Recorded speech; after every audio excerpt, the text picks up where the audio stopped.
Are you ready to blast photons? Too late, it's happening already. They're going directly into your eyeballs.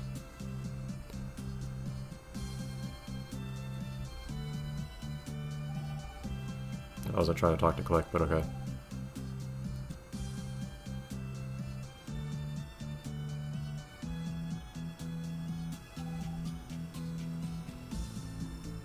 Yeah, I think Joey might be correct. This guy's just trying to come up with reasons. Although it's kind of... I don't get it. What he's doing doesn't make much sense to me, though. Or this guy's Wilford. But, sorry, I'm just imagining, like, a photo in a yearbook labeled most likely to be Wilford by vote of the rest of the student body. But, why couldn't he just say, hey, you haven't filled out this form that would allow you to see the counts? Because he'd probably be correct. Unless he wants us to be here messing about, but still doesn't want to bring us to the council? I don't quite get it.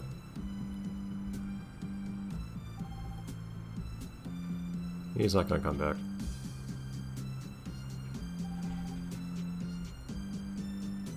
Yeah, you know that this guy is not being serious about, whoops, I forgot to follow protocol. No way.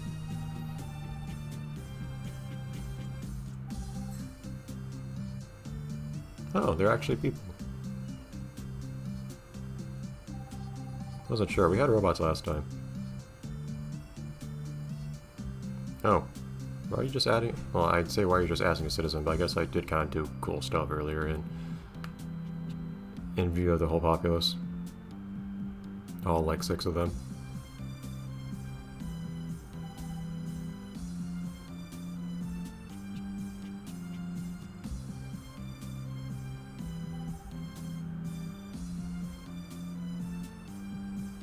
I mean, this might actually be a person in need, for what it's worth.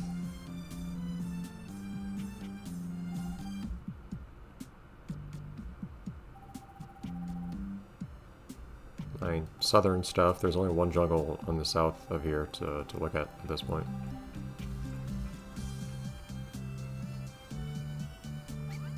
I guess it's true that girls aren't really needed for the negotiations or whatever we want to talk about with the council. Although, what is Joey's plan precisely at this point? Again, he can't really play the, hey, I'm the head of the government card anymore. Now that he's out with Mary. Are they just gonna say the same stuff? No, okay, one is. Okay. Anyhow. Yeah, maybe it's just decorative, that little thing on his helmet. There is one character who has little bits on the sides of their helmet too. This one, I think.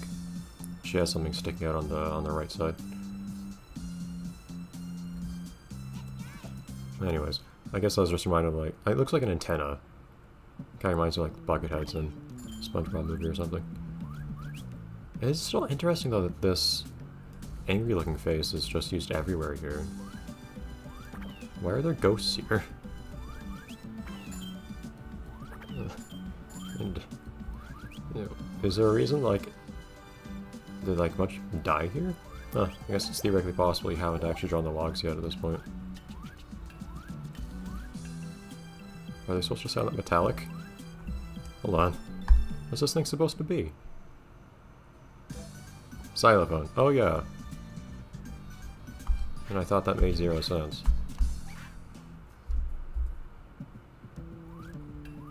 It's just a wooden xylophone, no big deal.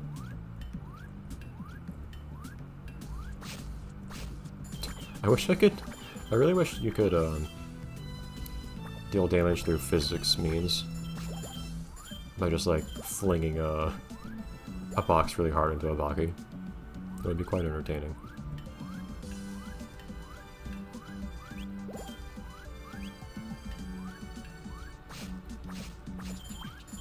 Alright.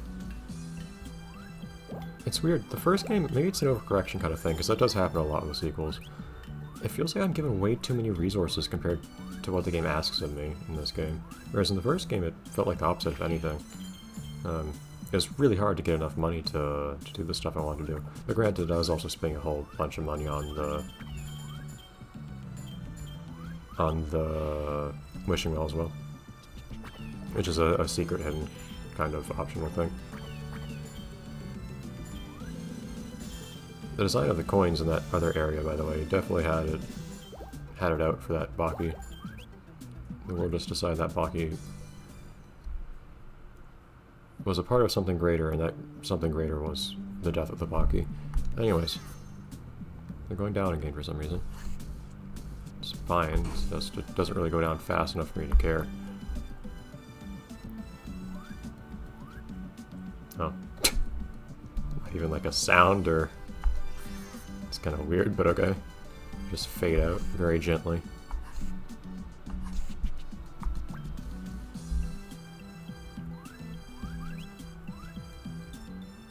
Okay.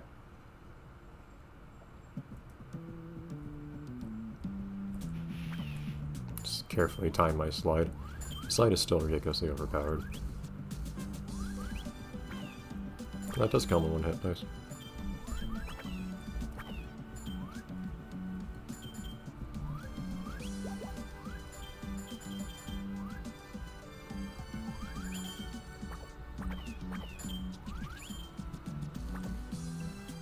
Alright, time to go.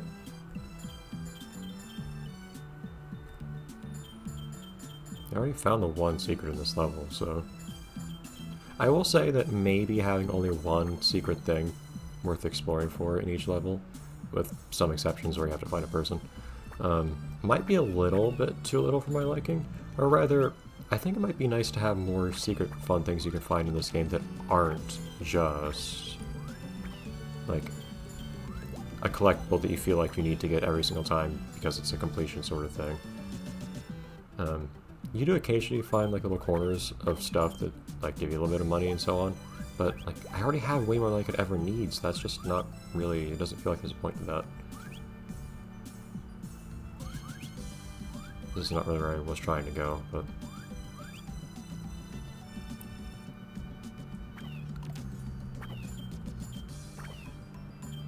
I don't know, if there are just other silly little things you can find, maybe. Smaller collectibles that were less of a completion sort of thing, or something, I don't know.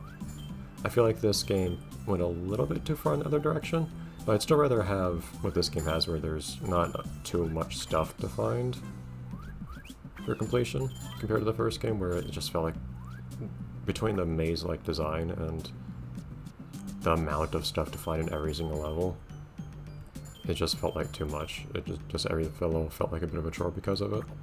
So I do prefer this, where it's more just a linear level you go through, but... I wouldn't mind going a little bit more towards feeling motivation to explore. I still look everywhere anyways.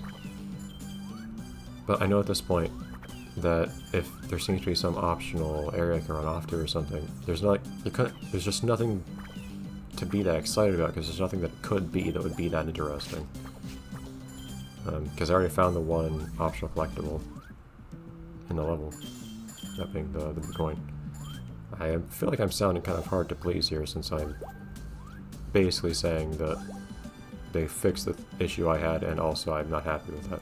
Are you serious? There's a Spud Baki?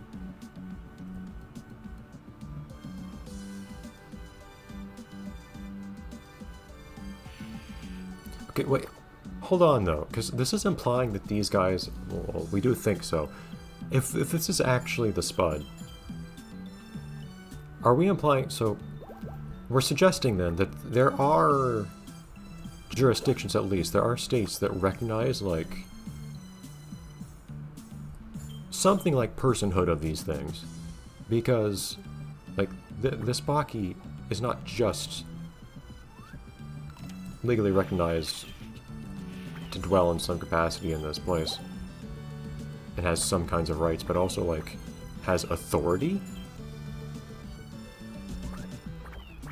What's that? What's that? And all these other Bakis are wearing the stuff they're supposed to wear. Are we just running in and just, like, decimating the Baki population every place we go? Like, are we the... are we that one backwards... Oh, goodbye. That one backwards culture that just, like, says, nope, these guys These guys don't get personhood or rights or anything. We just kill them for sport, we eat them. And the other cultures are just like thoroughly disturbed by this. Because I'm seriously just mulling through armies of Baki right now. Well, this other... Still pick that up.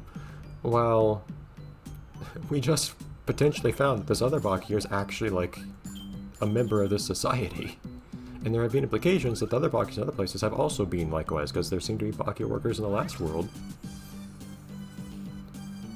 Now I want to see what happens if we go back to the Spud guy. If this is actually a real worker, a real Spud, a real ranger.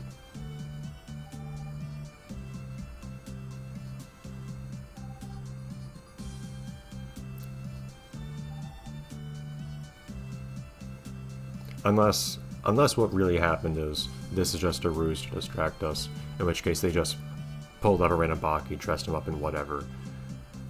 For instance, they don't seem to know the guy's name. I'm leaning more towards the latter now that we have got the hint of them not knowing the guy's name.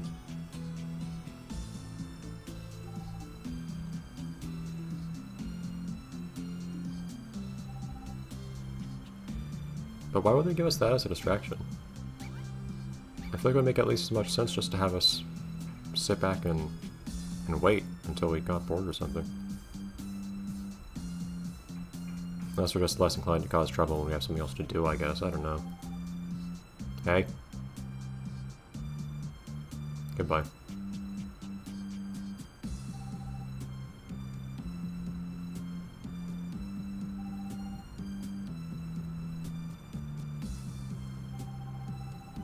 I do enjoy all these different renditions of the main theme. Sometimes it can seem a little silly when you just never write a new melody throughout all the different songs in a game, but some games make it work. Both the games I'm thinking of are on the Wii for some reason, but like was it? Yeah, No More Heroes 2, I think. Desperate Struggle. I think almost every level theme is the same melody. It's the main theme of the game, or specifically the protagonist theme. But it's in such different styles, it's still cool. And one of them is even like a vocal cover. Or Boom Blocks. The original Boom Blocks has a bunch of different renditions of the main theme, which kind of form part of the main theme, but like if you go into the different worlds in that game's campaign mode, as you go into each world, the main theme seamlessly transitions into each world's version of that theme. It's a cool thing. This game doesn't do anything as ambitious as either of those, but it makes it work. I like it. I do like when games have a bit of like musical identity by reusing motifs like, from time to time and so on. You can have one big overarching one, or in the Blind Forest had a good one too, now that I think about it, and so on. We climb. Us and our stubby arms and legs. They've got nubs, as Gur would say.